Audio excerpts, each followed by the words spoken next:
नमस्कार, मैं साई प्रसाद और मैं आज आप लोगों के सामने अपनी एक कविता लेकर आया हूं जिसका नाम है कोई गांव में रहता है, कोई गांव में रहता है और कोई शहर में रहता है।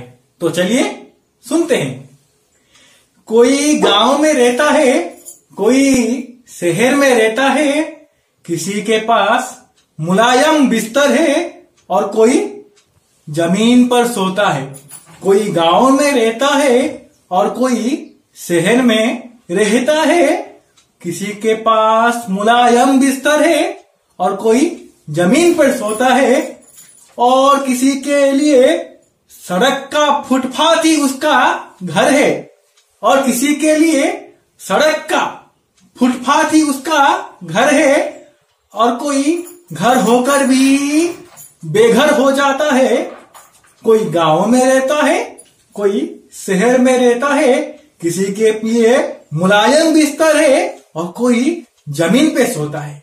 मेरे प्यारे भाई और बहनों, कोई गांव में रहता है, कोई शहर में रहता है, किसी के लिए मुलायम बिस्तर है और कोई जमीन पे सोता है, और किसी को मिलता है यहाँ उसका मनचाहा खाना, और किसी को मिलता है यहाँ उसका मनचाहा खाना, और कोई दो वक्त की रोटी के लिए तरसता है।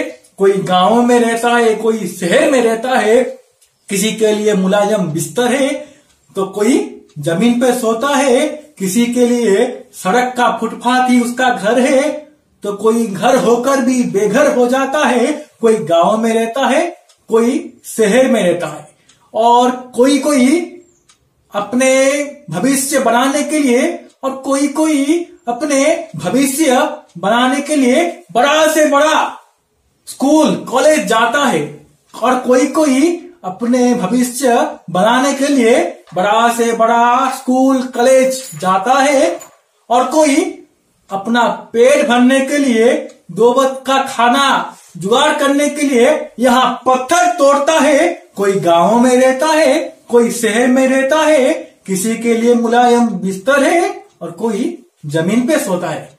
नमस्कार, कैसा लगा? कमेंट के माध्यम से और लाइक शेयर के माध्यम से हमको आपका प्यार देना।